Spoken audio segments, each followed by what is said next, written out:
Hi everyone, आज biology का हम सेकंड चैप्टर स्टार्ट करेंगे जो कि है हमारा प्लांट टिश्यू। ठीक है, प्लांट टिश्यू नहीं, टिश्यू है केवल, ये इसको बताइएगा। हमने इसका कल एक फर्स्ट चैप्टर पढ़ा था, सेल वाला। अगर आपने नहीं देखा तो वीडियोज में जाकर इसको देख सकते हैं। आज हम बात करेंगे सेकंड चैप्टर की, जो कि है प्लांट टिश्यू। और सारे चैप्टर बहुत इंपॉर्टेंट है। बायोलॉजी का रोल क्या है ये आपको छुपा नहीं। बायोलॉजी अभी अच्छे नंबर आती है, बायोलॉजी के इतने अच्छे क्वेश्चन आते हैं। तो आप ये सीरीज बायोलॉजी वाली कंप्लीट करिएगा, और उसमें मैंने शॉर्ट में सारे टॉपिक आपके कवर कर दिए हैं। सही स्टार्ट करते हैं। तो बेसिकली जो हमारा प्लांट टिश्यू होता है, ये स्पेसिफिक फंक्शन के लिए होता है। इसके दो टाइप होते हैं, एक होता है मेरिस्टेमेटिक टिश्यू, एक होता है परमानेंट टिश्यू। मीन्स जो हमारा प्लांट टिश्यू है, इसके दो पार्ट होते हैं, एक होता है मेरिस्टेमेटिक टिश्यू एंड एक होता है हमारा परमानेंट टिश्यू। ठीक है, अब जो ये मेरिस्टेमेटिक टिश्यू होता है, ये एक्टिवली डिवाइडिंग सेल्स होते हैं। क्या होते हैं? एक्टिवली डिवाइडिंग सेल्स होते हैं। और ये कहाँ पे पाया जाता है? ये पाया जाता है हमारा ग्रोइंग रीजन। पेड़ का जो ग्रोइंग रीजन होते हैं, ये वहां पे पाया जाता है। ठीक है ना, पहला पॉइंट इसका। फिर दूसरा क्या होता है, इसके बीच में जो इसके सेल्स होते हैं, इनके बीच में इंटरमोलिकुलर स्पेस एब्सेंट होती है। इंटरमोलिकुलर स्पेस जो होती है वो क्या होती है? वो एब्सेंट होती है, मतलब प्रेजेंट नहीं होती है। ठीक है, और दूसरा ये क्या है, एक्टिवली डिवाइडिंग सेल्स होते हैं, मतलब एक्टिव सेल्स होते हैं ये। और जो एक्टिव सेल्स हैं, तो तीसरी चीज भी निकल के आती है कि इनके पास डेंस साइटोप्लाज्म होगा। जो हमारा साइटोप्लाज्म में पहले चैप्टर में सीखा था सेल वाले में, तो इसमें मतलब डेंस साइटोप्लाज्म होता है। ठीक है, तो तीन चीजें हमने पढ़ी। और दूसरा ये सेल डिवीजन का काम करते हैं। इसमें वैक्यूल्स एब्सेंट होते हैं। वैक्यूल्स हमने पढ़ा था कि प्लांट टिश्यू में हमारे वैक्यूल्स पाए जाते हैं। ठीक, इसमें जो वैक्यूल्स होते हैं वो एब्सेंट होते हैं। ठीक है, ये कुछ जरूरी चीजें, vacuoles, dense cytoplasm, intermolecular space absent होती है, और ये ग्रोइंग रीजन में पाया जाता है। एक्टिव सेल्स होते हैं, इनका काम डिवाइडिंग का भी होता है। ठीक है, अब इसके भी तीन टाइप होते हैं, मतलब ये मेरिस्टेमेटिक हमने पढ़ा, इसके भी तीन टाइप होते हैं, apical meristematic, lateral meristematic and intercalary meristematic. Right, तो हम पहले पढ़ेंगे एपिकल मेरिस्टेमेटिक। ठीक, ये आपने नोट कर लिया तो मैं रखा दे रहा हूँ, ये चलिए बाद में करते हैं। ठीक है, तो ये आता है हमारा एपिकल मेरिस्टेमेटिक।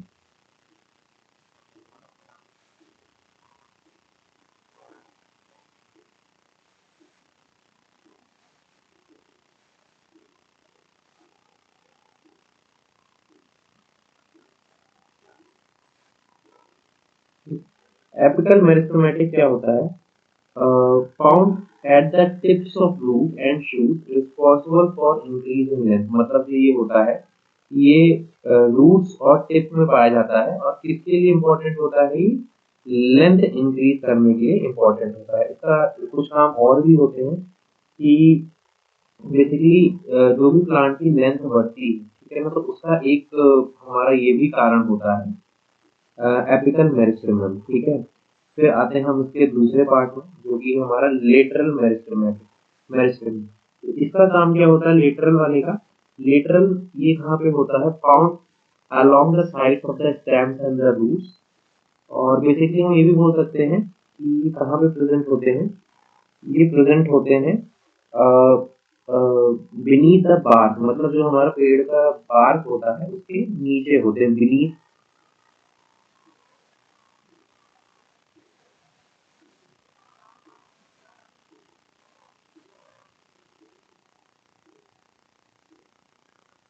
ठीक है, बीनीथ द बार्क होते हैं। फिर आता है हमारा इंटरकैलरी मेरिस्टेम। इंटरकैलरी मेरिस्टेम क्या होता है? इंटरकैलरी मेरिस्टेम जो होता है, ये base of the leaf and internode होता है। नोड एंड इंटरनोड होता है, तो base of the leaf and internode में प्रेजेंट होते हैं। Help in the growth of leaf and internode. ये लीफ और इंटरनोड की ग्रोथ में, उनकी इंक्रीज इन लेंथ में मदद करते हैं। तो बेसिकली हमने पढ़ा एपिकल मेरिस्टेम। एपिकल मेरिस्टेम जो होता है, ये टिप एंड रूट शूट में पाया जाता है। ये लेंथ इसके लिए होता है, लेंथ ग्रोथ के लिए होता है। फिर लेटरल जो होता है ये sides of the stem and root में होता है, बीनीथ द बार्क होता है।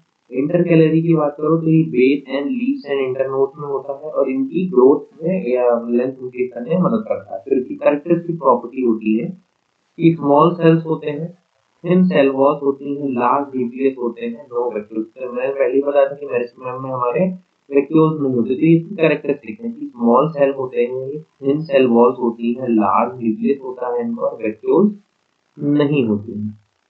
ठीक है, तो अगर आपको उसका स्क्रीनशॉट लेना, वैसे तो वीडियो है, वीडियो यूट्यूब पे पड़ा ही रहेगा, आप वहां से इसको आराम से देख लीजिएगा। ठीक है, अब हम आते हैं अगली स्लाइड पे, जो कि है हमारा परमानेंट टिश्यू। क्या है हमारा परमानेंट टिश्यू?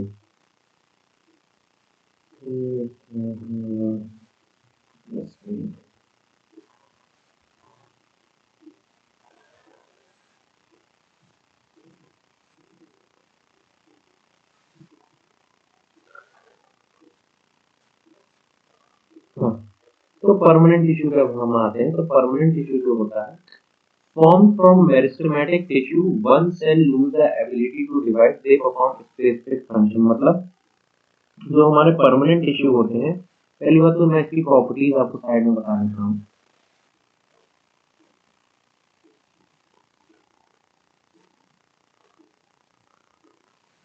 इसकी प्रॉपर्टीज आप देखो, इसकी प्रॉपर्टीज होती हैं कि जैसे हमने मेरिस्टेम में पढ़ा था कि नो वैक्यूल्स होता है, इसके पास होता है लार्ज सेंट्रल वैक्यूल्स होते हैं, लार्ज सेंट्रल वैक्यूल्स होते हैं इसके पास। दूसरी प्रॉपर्टी क्या होती है, सेल वॉल जो होती है, सेल वॉल वो थिन भी हो सकती है और थिक भी हो सकती है। ठीक है, और ज्यादातर जो एक प्रोसेस है डिफरेंस, ये जो हमने यहाँ पे बात लिखी है, ये क्या होता है, by the process of differentiation, differentiation by the process of differentiation, meristematic जो होते हैं, मेरिस्टेमेटिक टिश्यू वो कन्वर्ट हो जाते हैं परमानेंट टिश्यू में। किसमें कन्वर्ट हो जाते हैं? परमानेंट टिश्यू में, टू परफॉर्म स्पेसिफिक फंक्शन। एक स्पेसिफिक फंक्शन करने के लिए हमारे जो मेरिस्टेमेटिक टिश्यू होते हैं by the process of differentiation वो कन्वर्ट हो जाते हैं परमानेंट टिश्यू में। ठीक है, अब हम बात करेंगे types of permanent tissue. Permanent tissue कितने टाइप के होते हैं? तो दो टाइप होते हैं, एक होता है सिंपल परमानेंट टिश्यू एंड दूसरा होता है कॉम्प्लेक्स परमानेंट टिश्यू। ठीक है, तो सिंपल टिश्यू जो होता है वो, इसके तीन पार्ट होते हैं, पैरेंचाइमा, कॉलेंचाइमा, पैरेंचाइमा। तो हम पहले बात करेंगे पैरेंचाइमा की। तो पैरेंचाइमा क्या होता है, ये लिविंग सेल्स होते हैं, इनकी थिन वॉल्स होती है। ठीक है, और इनका फंक्शन क्या होता है, फोटोसिंथेसिस होता है, स्टोरेज होता है, या हीलिंग का होता है। हीलिंग जैसे कोई पेड़ है तो उसकी हीलिंग हो गया, उसका फोटोसिंथेसिस हो गया, उसकी स्टोरेज हो गई। तो ये इसके मेन फंक्शन है। अगर हम इसके दो पार्ट, सब पार्ट की बात करें तो एक होता है फ्लोरेंचाइमा और एक होता है एरेंचाइमा। फ्लोरेंचाइमा क्या होता है, इनके पास क्लोरोप्लास्ट होता है और क्लोरोप्लास्ट में क्या होता है, क्लोरोप्लास्ट में हमारा क्लोरोफिल प्रेजेंट होता है। ठीक है ना, तो ये हम बोल सकते हैं फ्लोरेंचाइमा मतलब क्लोरोप्लास्ट और क्लोरोप्लास्ट मतलब क्लोरोफिल होता है। एरेंचाइमा की अगर हम बात करें तो एरेंचाइमा क्या होता है, इसके पास इंटरसेलुलर एयर स्पेस होता है जो कि फ्लोट करने में मदद करता है। तो ये लिखा है ना, air spaces, air spaces in aquatic plant. जैसे कि इसका एग्जांपल है लोटस, हम लोटस को देखते हैं फ्लोट करता है। ठीक है ना, तो एरेंचाइमा होता है, एरेंचाइमा क्या करता है, एक इंटरसेलुलर एयर स्पेसेस बनाता है जो उसको फ्लोट करने में हेल्प आउट करते हैं। ठीक है, एयर स्पेसेस बनाता है जिसको फ्लोट करने में मदद करते हैं। फिर दूसरा आता है हमारा कॉलेंचाइमा। अब कॉलेंचाइमा क्या होता है, ये भी लिविंग सेल्स होते हैं विद इरेगुलरली थिक कॉर्नर। मतलब जैसे मान लो ये है, अब इरेगुलर थिक कॉर्नर, तो कोई पतला है, कोई थिक है, कोई मोटा है, कोई कम मोटा है, तो ये इरेगुलर शेप के होते हैं, तो इसलिए इरेगुलर। ठीक है ना, ठीक। दूसरा क्या होता है, provide flexibility and mechanical support. वो प्लांट को एक फ्लेक्सिबिलिटी देता है और मैकेनिकल सपोर्ट। जैसे कि हमने कई प्लांट्स को देखा होगा, तो मान लो कोई पेड़ है ऐसे, कोई फ्लावर नहीं है, तो जब भी इसको थोड़ा टहनी को मोड़ा जाता है तो टहनी फ्लेक्सिबल होती है, थोड़ी मोड़ जाती है, नहीं मोड़ने में तुरंत ही टूट जाएगी, थोड़ा मुड़ती है। तो ये क्या है, उसकी फ्लेक्सिबिलिटी को दर्शाता है, दिखाता है।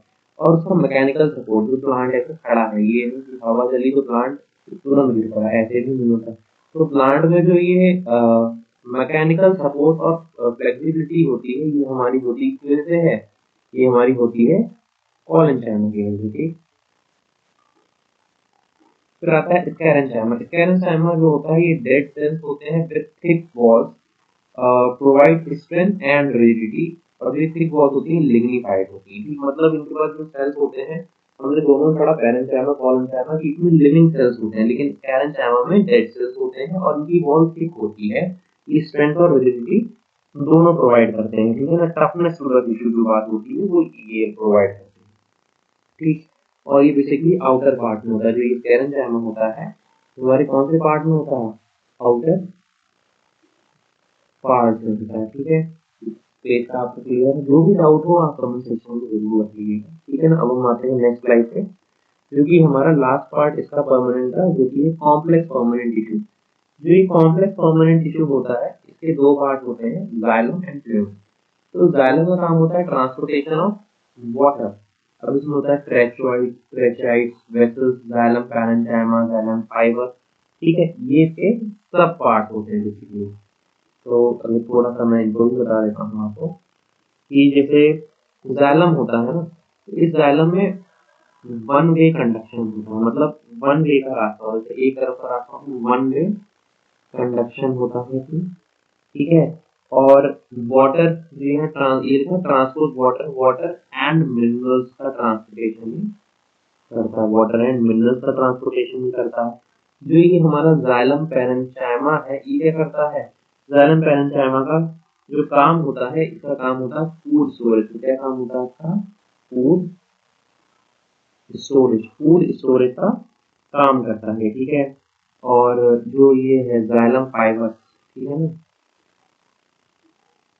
जाइलम फाइबर है, जाइलम फाइबर भी बोलते हैं उसको, और इसको स्कैरेंचाइमा भी बोलते हैं। क्या बोलते हैं, SCLRENCHYMA,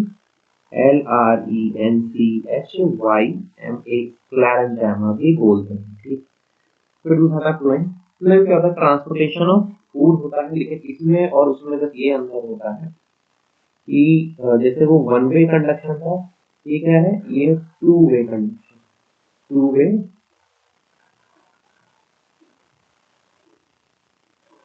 वे कंडक्शन होता है। ये कंडक्ट फूड को कंडक्ट करता है, उसमें कहता है sieve tubes, companion cells, phloem fibre, phloem parenchyma. Phloem parenchyma का भी सेम काम होता है जैसे जाइलम पैरेंचाइमा का होता है, स्टोरेज ऑफ फूड, ठीक है, स्टोरेज ऑफ फूड होता है। फ्लोएम फाइबर को हम स्क्लेरेंचाइमा भी बोलते हैं, और ये रिजिडिटी प्रोवाइड करता है। यहाँ देखिए मैंने डिफरेंसेस को भी शो करा है। जैसे हमारा जाइलम है, तो जाइलम क्या transportation of water and mineral होता है, ट्रांसपोर्ट फ्लोएम जो होता है ट्रांसपोर्टेशन ऑफ फूड होता है। जाइलम में मोस्टली डेड सेल्स होते हैं, इसमें फ्लोएम में मोस्टली लिविंग सेल्स होते हैं। इसमें अपवर्ड ओनली ट्रांसपोर्टेशन होता है, इसमें अपवर्ड डाउनवर्ड, मतलब टू वे कंडक्शन है, और यहाँ पे वन वे कंडक्शन, ठीक है। इसके सब कॉन्टिनेंट, ट्रेचॉइड, वेसल्स, और उसके क्या फ्लोएम सीधे और कंपेनियन, ठीक। ये जो हमने अभी तक पढ़ाया है, ये चाहे आप मेरिस्टेमेटिक टिश्यू ले लो, ठीक है, मेरिस्टेमेटिक टिश्यू उसके ये सब पार्ट हो गए। फिर आता है आपका परमानेंट टिश्यू, उसके पास, और कॉम्प्लेक्स टिश्यू और उसके पास। अब एक शॉर्ट नोट देख लेते हैं। जो मेरिस्टेमेटिक टिश्यू होते हैं, इनका जरूरी काम होता है कि प्लांट की ग्रोथ के लिए रिस्पॉन्सिबल होते हैं। जो जाइलम और फ्लोएम होते हैं, ये वैस्कुलर टिश्यू होते हैं। स्क्लेरेंचाइमा का काम होता है प्लांट को मैकेनिकल सपोर्ट प्रोवाइड करना, और कॉलेंचाइमा का काम होता है कि ये डाइकॉट स्टेज में प्रेजेंट होते हैं, ठीक है, सॉरी डाइकॉट स्टेज में प्रेजेंट होते हैं। पैरेंचाइमा का काम होता है फूड स्टोरेज में और फोटोसिंथेसिस में, तो चाहे वो जाइलम पैरेंचाइमा हो या फिर फ्लोएम पैरेंचाइमा हो, तो नॉर्मल, ठीक है ना। ये सबका काम क्या होता है, फूड स्टोरेज का होता है, राइट। तो आप बताइएगा आपको वीडियो कैसा लगा कमेंट सेक्शन में। बाकी और भी अगर आपको कोई डाउट हो तो कमेंट सेक्शन में बता सकते हैं। बाकी अभी बायो की सीरीज चल रही है, ठीक है, सीजीएल को लेके, जो आपका सीजीएल 2025 है उसको लेके। और बायो का सेक्शन आप जान ही रहे हो, वेटेज अच्छा खासा आता है, और बाकी वेंडर्स को लेके देखो जो इशू रहेगा आप अपनी तैयारी करो, वेंडर्स का जो भी होगा, जो भी प्रोटेस्ट चल रहा है वो आगे की बात है, लेकिन आप ये तैयारी इतनी नहीं है, ठीक है ना। बाकी कोई भी डाउट हो तो आप मेरे चैनल एक एक ज्ञान ट्रैक को सब्सक्राइब करें, ठीक है ना। तब तक अगले वीडियो में आपको मिलती है। जय हिंद।